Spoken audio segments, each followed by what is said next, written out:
మన ప్రభువును రక్షకుడు అయిన యేసుక్రీస్తు వారి అతి శ్రేష్టమైన దివ్యనామమున మీ అందరికీ ఉదయకాలము సర్వశుభములు సర్వదీవెనలు దేవదేవుడు అనుగ్రహించునుగాక. ఆమేన్. దేవుని బిడ్డలారా, ఈరోజు 13వ తారీఖు జూన్ నెల 2024 సంవత్సరము. ఈరోజు దేవుని వాగ్దానము యాకోబు పత్రిక 1వ అధ్యాయము 5వ వచనము. మీలో ఎవనికైనను జ్ఞానము కొదువుగా ఉన్న ఎడల అతను దేవుణ్ణి అడగవలెను, అప్పుడు అతనికి అనుగ్రహింపబడును. దేవుడు తన పరిశుద్ధ లేఖన భాగము నేటి ఉదయకాలము మీ అందరి వెనుకడిలో ఫలింపచేయునుగాక. ఆమేన్. దేవుని బిడ్డలారా, మీ అందరికీ దేవదేవుడి ఉదయకాలమందు తెలియచేస్తున్నటువంటి మాట, ఈ నూతన సంవత్సరంలో మరలా స్కూల్స్ ప్రారంభించబడ్డాయి.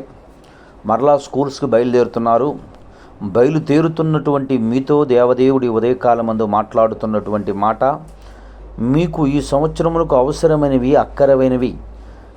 ప్రతి మనిషి ఫస్ట్ క్లాస్లో పాస్ అవ్వాలని కోరుకుంటాడు, ఉన్నతమైన స్థితిలో ఉండాలని ఆశపడుతూ ఉంటాడు. దేవుని బిడ్డలారా, మీరు ప్రతి ఉదయము ప్రార్థనతో మీ యొక్క దినాన్ని ప్రారంభించాలని దైవ సేవకునిగా ఈ ఉదయకాలమందు దేవుని మాటగా తెలియజేస్తున్నాను. ఉదయకాలమందు నీవు దేవునితో ప్రార్థించి నీకు కొదువుగా ఉన్న జ్ఞానమును, నీకు అర్థం కాని సబ్జెక్టును దేవుని సన్నిధిలో మొరపెట్టి నీవు ప్రార్థించి నీవు నీ పనిని ప్రారంభించినలా దేవుడు నీకు గద్దింపక నీకు కావలసిన జ్ఞానాన్ని అనుగ్రహించి ఉన్నతమైన స్థితిలో దేవుడు ఈ సంవత్సరమంతయును నిలబెట్టి ఉన్నతమైన వ్యక్తిగా దేవుడు నేను నిలుపునుగాక. ఆమేన్. తండ్రి, నీకు వందనాలు, స్తోత్రములయ్యా. ఉదయకాలం మందు బిడ్డలు ఈ మాటలు వినుచున్నారు. వారందరి జీవితముల్లో తండ్రి జ్ఞానాన్ని కొదువు లేకుండా అనుగ్రహించి వారిని స్థిరపరిచి బలపరిచి నడిపించి కృప చూపమని యేసయ్య నామం పేరటి ప్రార్థన చేయుచున్నాను తండ్రి. ఆమేన్.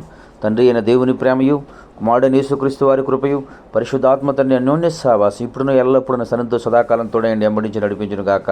ఆమేన్. God bless you. దేవదేవుడు మేము దీవించి ఆశీర్వదించును గాక. ఆమేన్.